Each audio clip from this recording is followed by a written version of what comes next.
എല്ലാവർക്കും നമസ്കാരം. Team BRK ഇന്ന് വന്നത് കൊടുവള്ളി വാടിക്കലാണ്. ഇവിടെ ഞങ്ങൾ റീസെൻ്റ്ലി കംപ്ലീറ്റ് ചെയ്ത ഒരു വീടിൻ്റെ ഡീറ്റെയിലിംഗ് കാണിക്കാനാണ്.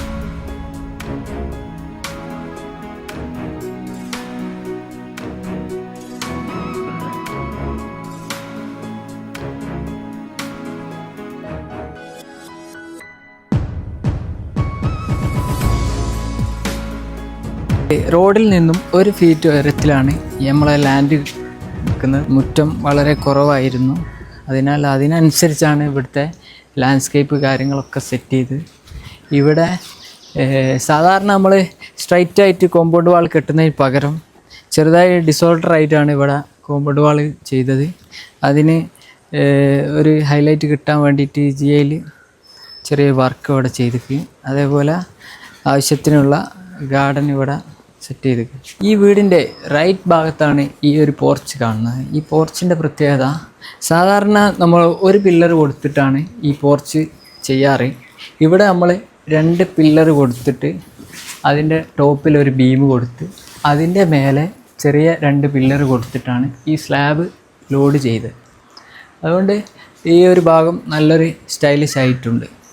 മറ്റൊരു കാര്യം, ഈ ഒരു സ്ലാബ് ഇവിടെ ചെയ്തത് ബീം കൊടുക്കാതെയാണ്, ഫുള്ള് കൺസീൽഡ് ആയിട്ടാണ് ചെയ്തത്. അതുകൊണ്ട് ഒരു സിമ്പിൾ മോഡലായതുകൊണ്ട് തന്നെ ഒരു പ്രത്യേകത അവിടെയും നമുക്ക് കാണാം.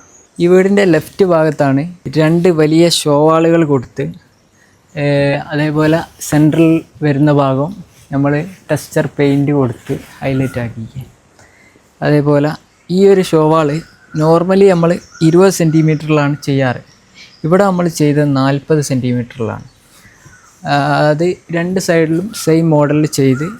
ഇതിന് 1.5 മീറ്റർ ലെങ്ത് ഉണ്ട്. അതുകൊണ്ട് ഈ സൺസൈഡ് കൊടുക്കാതെയാണ് ഇവിടെ വിൻഡോസുകൾ നമ്മൾ ചെയ്തത്. കൊടുത്ത വിൻഡോസ് 2 സൈഡും ഷട്ടേഴ്സ് കൊടുത്തിട്ട് ഇത് ഓപ്പൺ ചെയ്യാൻ പറ്റും. സെൻറ്റർ ഭാഗത്ത് വലിയ ഫിക്സ്ഡ് ഗ്ലാസ് ചെയ്തിട്ട് ഇതേപോലെ ചെയ്തതുകൊണ്ട് എല്ലാം വളരെ സിമ്പിളായിട്ടാണ് ചെയ്തത്. അതുകൊണ്ട് നമുക്ക് എക്സ്പെൻസ് കുറച്ചിട്ട് ഇതുപോലുള്ള ഡിസൈനുകളൊക്കെ നമുക്ക് ചെയ്യാൻ പറ്റും. സിറ്റൗട്ടിൻ്റെ കാര്യം പറയുകയാണെങ്കിൽ ഇവിടെ ഫുൾ ലെങ്ത്തിലുള്ള സ്റ്റെപ്പുകളാണ് കൊടുത്ത്. അതേപോലെ ഇതിൻ്റെ സൺസൈഡ് നോർമൽ ചെയ്യുന്നതിൽ നിന്ന് വ്യത്യസ്തമായിട്ട് മെയിൻ സ്ലാബ് ഹൈറ്റിലാണ് ഇതിൻ്റെ സ്ലാബ് കൊടുത്തത്. ഇവിടെ ഒരു വലിയ ഷോവാൾ ഇവിടെ കൊടുത്തിട്ടുണ്ട്. പിന്നെ സിറ്റൗട്ടിലേക്ക് വരികയാണെങ്കിൽ ഇത് ആവശ്യത്തിനുള്ള ഒരു സൈസുള്ള ഒരു സിറ്റൗട്ടാണ്. അതേപോലെ ഈ നമ്മൾ എല്ലായിടത്തും ചെയ്യും പോലെ ഒരു വിൻഡോ കൊടുത്തിട്ട് അതേപോലെ വലിയൊരു മെയിൻ ഡോറും ഇവിടെ സെറ്റ് ചെയ്തു. സിറ്റൗട്ടിൽ നിന്ന് നമ്മൾ നേരെ കയറി വരുന്നത് ഇവിടുത്തെ ലിവിങ് സ്പേസിലേക്കാണ്. ഇവിടെ ലിവിങ് സെറ്റ് ചെയ്ത് 4 മീറ്റർ ലെങ്ത്ത്, 3 മീറ്റർ മാത്രമാണ് വിഡ്ത്തുള്ളത്. പക്ഷേ നല്ല വലിപ്പം ഫീൽ ചെയ്യുന്ന രീതിയിലാണ്, ഫുൾ ഓപ്പൺ ആയതുകൊണ്ട്. അതേപോലെ ഇവിടെ സോഫ സെറ്റ് ചെയ്ത് L ഷേപ്പിലാണ്. ഇവിടെ TV സെറ്റ് ചെയ്യാൻ പറ്റും. ഇങ്ങനെ ചെയ്തതുകൊണ്ട് ലിവിങ്ങും ഡൈനിങ്ങും തമ്മിൽ പ്രൈവസി കിട്ടുന്ന രീതിയിലാണ് ഈ ഒരു ഡിസൈൻ ഇവിടെ സെറ്റ് ചെയ്ത്. ലിവിങ്ങിൽ നിന്ന് നമ്മൾ നേരെ വരുന്നത് ഇവിടുത്തെ ഡൈനിങ് സ്പേസിലേക്കാണ്. ഡൈനിങ് ഏകദേശം ഒരു 8 ആക്കി ഇരിക്കാൻ പറ്റുന്ന ടേബിളാണ് ഇവിടെ സെറ്റ് ചെയ്ത്. ഈ ഒരു ഭാഗത്ത് തന്നെ സ്റ്റെയറും കൊടുത്തേക്ക്. അതേപോലെ ഈ ഒരു ഭാഗത്ത് വലിയ വിൻഡോ കൊടുത്തേക്ക്. അതുകൊണ്ട് എപ്പോഴും ഡൈനിങ്ങിൽക്കും ലിവിങ്ങിൽക്കൊക്കെ വെൻറ്റിലേഷൻ കിട്ടുന്നതാണ്. ഇവിടെ ഒരു വെൻറ്റിലേഷൻ കൊടുത്തേക്ക്. ഈ ഒരു ഭാഗത്ത് റൈറ്റ് ഭാഗത്താണ് ഇവിടുത്തെ മാസ്റ്റർ ബെഡ്റൂം സെറ്റ് ചെയ്തത്. ഇവിടുത്തെ മാസ്റ്റർ ബെഡ്റൂമിൻ്റെ പ്രത്യേകത, വളരെ സിമ്പിളായിട്ടാണ് ഇവിടുത്തെ ബെഡ് കോട്ടൊക്കെ സെറ്റ് ചെയ്ത്. അതേപോലെ ഈ ഒരു ഭാഗത്ത് ഡ്രസ്സിങ് റൂം സെറ്റ് ചെയ്തിട്ട് ഇതിന് വാൾഡ്രോബ് കാര്യങ്ങളൊക്കെ ഇവിടെ കൊടുത്തിട്ട് ഇവിടെ ഒരു അറ്റാച്ച്ഡ് ടോയ്ലറ്റും കൊടുത്തേക്ക്. ഇവിടെ ഒന്നും നമുക്ക് ഒരു സ്പേസ് ഫ്രീ ആയിട്ട് നമുക്ക് ഇവിടെ കാണാൻ പറ്റില്ല, ഒക്കെ യൂസബിളാണ്. ഗ്രൗണ്ട് ഫ്ലോറിലുള്ള 2ാമത്തെ ബെഡ്റൂമാണ് ഇനി നമ്മൾ കാണാൻ പോകുന്നത്. ഇവിടെ ഒരു മിനിമം സൈസുള്ള ഒരു ബെഡ്റൂമാണ്. ഈ ഒരു ഭാഗത്ത് ഫ്രണ്ട് ഭാഗത്ത് വരുന്ന വിൻഡോ ആയതുകൊണ്ടാണ് വലിയ കർട്ടൺ കൊടുത്തേക്ക്. അതേപോലെ നല്ല വെൻറ്റിലേഷനൊക്കെ കിട്ടുന്ന രീതിയിലാണ് ഇവിടുത്തെ കളർ സെറ്റ് ചെയ്ത്. കർട്ടൻ്റെ മറ്റൊരു കാര്യം, ബെഡിൻ്റെ 2 സൈഡിലും സിംഗിൾ വിൻഡോസ് കൊടുത്തിരിക്കുക. അതുകൊണ്ട് ക്രോസ് വെന്റിലേഷൻ നമുക്ക് കിട്ടുന്നതാണ്. ഈ ബെഡ്റൂമിലേക്ക് വരുന്ന പാസേജിൽ ഈ ഒരു വാളുള്ളതിനാൽ ഈ ടോയ്ലറ്റ് നമുക്ക് ഹൈഡായിട്ട് കിട്ടുകയും ചെയ്യും. പക്ഷേ വാഷ് ബേസിൽ നിന്ന് കോമൺ ആയിട്ട് വരുന്ന ആൾക്കാർക്കും ഈ ടോയ്ലറ്റ് യൂസ് ചെയ്യാൻ പറ്റും. ബെഡ്റൂമിലുള്ള ആൾക്കാർക്കും യൂസ് ചെയ്യാൻ പറ്റുന്ന രീതിയിലാണ്. പെട്ടെന്ന് ഡൈനിങ് നോക്കി ഈ ഡോറ് കാണാത്ത രീതിയിലാണ്. അതേപോലെ ഈ ടോയ്ലറ്റ് കഴിഞ്ഞ നേരെ ഈ ഒരു ഭാഗത്ത് വാഷ് ബേസിന് സെറ്റ് ചെയ്തിട്ട് അതിന് റൗണ്ട് മിറർ ചെയ്തിട്ട് എല്ലാം ഈ വീട്ടിലെ എല്ലാ കാര്യങ്ങളും വളരെ മിനിമലായിട്ടാണ് ചെയ്തത്. അത് നമ്മൾ സ്റ്റാർട്ടിങ്ങിൽ പറഞ്ഞതാണ്. പിന്നെ ഈ കിച്ചൻ്റെ കാര്യം പറഞ്ഞാൽ എൽ ഷേപ്പിലാണ് ഇവിടെ കിച്ചൺ സെറ്റ് ചെയ്തത്. അലൂമിനിയത്തിലാണ് കിച്ചൺ ചെയ്തത്. ടോപ്പിൽ ഗ്രാനൈറ്റ് കൊടുത്തിട്ട് അതേപോലെ ഈ വിൻഡോ കൊടുത്തത് ഹൈറ്റ് കുറച്ചിട്ടാണ് ചെയ്തത്. അതിനാൽ ഈ വിൻഡോൻ്റെ മുകൾ ഭാഗത്ത് കംപ്ലീറ്റ് എൽ ഷേപ്പിൽ സ്റ്റോറേജുകൾ കൊടുക്കാൻ പറ്റിക്ക്. ഇവിടെ സ്ലൈഡിങ് വിൻഡോ ആണ് കൊടുത്തത്. കിച്ചണിൽ എപ്പോഴും നമ്മൾ ഇതേപോലെ സ്ലൈഡിങ് വിൻഡോ യൂസ് ചെയ്യുന്നതാണ് നല്ലത്. ബഡ്ജറ്റ് ഫ്രണ്ട്ലി ആയിട്ട് കിച്ചൺ ചെയ്യണം എന്നുണ്ടെങ്കിൽ ഇതേപോലെ അലൂമിനിയത്തിൽ ചെയ്യുന്നതാണ് ഏറ്റവും കോസ്റ്റ് കുറഞ്ഞ മെത്തേഡ്. ഇതിൽ അതേപോലെ ഒരു മോഡുലർ സ്റ്റൈൽ നമുക്ക് കാണാനും ഒക്കെ പറ്റുന്നതാണ്. പിന്നെ ഈ ഒരു ഭാഗത്താണ് ഈ വീട്ടിലെ സ്റ്റോർ റൂം കൊടുത്തത്. ഒരുപാട് സാധനങ്ങളൊക്കെ സ്റ്റോർ ചെയ്യാൻ പറ്റും.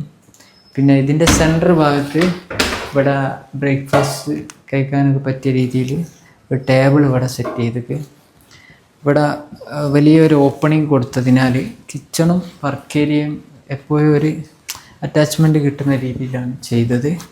ഈ ഒരു വാൾ ഇവിടെ കൊടുത്തതിനാൽ ഈ ആലുവ അടുപ്പ് പെട്ടെന്ന് നമ്മുടെ മെയിൻ കിച്ചണിൽ കാണാത്ത രീതിയിലാണ് ഇവിടെ സെറ്റ് ചെയ്തത്. ഇവിടെ ഒരു ഗ്യാസ് അടുപ്പും ചെയ്തിട്ട് ഇത് രണ്ടും അടുത്തടുത്തായതിനാൽ വർക്ക് ചെയ്യാനൊക്കെ പെട്ടെന്ന് കാര്യങ്ങളൊക്കെ ചെയ്യാൻ പറ്റും. ഇവിടെ സിങ്ക് കൊടുത്തിട്ട് അതേപോലെ മുകൾ ഭാഗത്ത് ഫുൾ ലെങ്ത്ത് ഗ്രില്ലാണ് കൊടുത്തത്. ഗ്രില്ലിൽ തന്നെ കുറേ സ്റ്റോറേജ് കാര്യങ്ങളൊക്കെ കൊടുത്തിട്ടുണ്ട്. ഈ ഒരു ഭാഗത്ത് ഫ്രിഡ്ജ് കൊടുത്തിട്ട് ഇവിടെ നിന്നാണ് നമ്മൾ പുറത്തേക്ക് പോകാൻ പറ്റുക. ഇവിടെ അത്യാവശ്യം സ്പേസുള്ളൊരു മുറ്റവും കാര്യങ്ങളൊക്കെ ഈ വീട്ടിലുണ്ട്. ടോട്ടൽ ഈ വീട് 10 സെൻറ്റിലാണ്. 2500 സ്ക്വയർ ഫീറ്റാണ്. പിന്നെ നമ്മൾ അപ്സ്റ്റെയറിലേക്ക് പോവുകയാണെങ്കിൽ സ്റ്റെയർ കയറി നേരെ വരുന്ന ഇവിടെ ഫുൾ ലെങ്ത്തിൽ ഒരു ലാൻഡിങ് കൊടുത്തിട്ട് ഈ ഒരു ഡൈനിങ്ങിൻ്റെ ഭംഗി ഈ ഒരു ലൈറ്റാണ്. നല്ല ഹാങ്ങിങ് ലൈറ്റ് ഇവിടെ കൊടുത്തിട്ട് ഇവിടെ സ്ലൈഡിങ് ഗ്ലാസ്സാണ് കൊടുത്തത്. അതേപോലെ സ്ലൈഡിങ് ഗ്ലാസ് കൊടുക്കണമെന്ന് നമ്മൾ കഴിഞ്ഞ വീഡിയോയിൽ പറഞ്ഞിരുന്നു. എന്നാൽ മാത്രമേ നമുക്ക് ആവശ്യ സമയത്ത് എയർ കാര്യങ്ങളൊക്കെ കിട്ടണമെങ്കിൽ ഓപ്പൺ ചെയ്ത് വെക്കണം. പിന്നെ സ്റ്റെയർ കൊടുത്തത് ഇതേപോലെ GIയിൽ ചെയ്താൽ ബഡ്ജറ്റ് നമുക്ക് കുറക്കാൻ പറ്റും. എന്നാലും നമ്മളെ ആവശ്യങ്ങളൊക്കെ നടക്കുകയും ചെയ്യും. കംപ്ലീറ്റ് ഹാൻഡിൽ ഇതേപോലെ സ്ക്വയർ ട്യൂബിലാണ് ചെയ്തത്. മുകളിൽ താഴെ ഉള്ളതുപോലെ തന്നെ സെയിം ബെഡ്റൂമാണ് മുകളിലും വരുന്നത്. മാസ്റ്റർ ബെഡ്റൂമിൻ്റെ നേരെ മേലെ ഇവിടെയും ഒരു ഡ്രസ്സിങ് റൂമും അറ്റാച്ച്ഡ് ടോയ്ലറ്റും കൊടുത്തിട്ടുണ്ട്. ഈ ബെഡ്റൂം കഴിഞ്ഞാൽ ഈ ഒരു ഹാളിലൊക്കെ തന്നെ വരും. ഈ ഒരു ഹാള് അത്യാവശ്യം ഒരു സ്പേസിലുള്ള ഒരു ഹാളാണ്. ഇവിടെ നമ്മൾ സെറ്റ് ചെയ്ത് ഈ ഒരു ഭാഗത്ത് താഴെയുള്ള അതേപോലത്തെ ഒരു ബെഡ്റൂം മേലെയും കൊടുത്തിട്ട് ഇതിനും അറ്റാച്ച്ഡ് ടോയ്ലറ്റ് കൊടുത്തിട്ടുണ്ട്. ഇത് കഴിഞ്ഞാൽ നേരെ വരുന്നത് ഈ കിച്ചൻ്റെ മുകൾ ഭാഗമാണ്. ഇവിടെ ഓപ്പൺ സ്പേസ് ആണ്. ഇവിടെ ഭാവിയിൽ നമുക്ക് ഒരു റൂം കൂടി ആഡ് ചെയ്യാൻ പറ്റും. ഇപ്പം ഇവിടെ യൂട്ടിലിറ്റി സ്പേസ് പോലെ യൂസ് ചെയ്യാണ്. ഈ ഹാളിൽ നിന്നും നമുക്ക് ബാൽക്കണിയിൽ കാണാൻ ആക്സസ് കൊടുത്ത് ഇവിടെ നമുക്ക് ഏരിയയിൽ ഇത്ര ബാൽക്കണി ആയിട്ട് വരുന്നുള്ളൂ. പക്ഷേ ഇതേപോലെ ചെയ്തതുകൊണ്ട് ഈ ഒരു സ്പേസും കൂടി നമുക്ക് ആവശ്യ സമയത്ത് ബാൽക്കണി പോലെ യൂസ് ചെയ്യാൻ പറ്റും. പിന്നെ ഈ ഒരു പോർച്ചിൻ്റെ മേലേക്ക് ഇറങ്ങേണ്ട ആവശ്യം വരുമ്പോൾ ഇവിടെ ഗ്രില്ല് ഓപ്പൺ ചെയ്താൽ ഇവിടെ സ്റ്റെപ്പൊക്കെ കൊടുത്തിട്ട് ഇവിടേക്ക് നമുക്ക് ഇറങ്ങാൻ പറ്റും. കൂടുതൽ സമയം ഇത് ക്ലോസ് ചെയ്ത് വെക്കലാണ്. ഇവിടെ ഹാൻഡ് റെയിലൊക്കെ GIയിൽ ചെയ്തതാണ്. ഈ വീടിൻ്റെ മെയിൻ ഭാഗങ്ങൾ മാത്രമാണ് നമ്മളിപ്പോൾ ഷൂട്ട് ചെയ്തത്. അപ്പോൾ ഈ വീട് ഇഷ്ടപ്പെട്ടെങ്കിൽ നിങ്ങൾ ഞങ്ങളെ ചാനൽ സബ്സ്ക്രൈബ് ചെയ്യണം. അതേപോലെ ഈ വീഡിയോനെക്കുറിച്ച് നിങ്ങളുടെ അഭിപ്രായം കമൻറ്റിൽ അറിയിക്കണം. നെക്സ്റ്റ് വീഡിയോയിൽ ഞങ്ങൾ വീണ്ടും വരുന്നതാണ്. Thank you.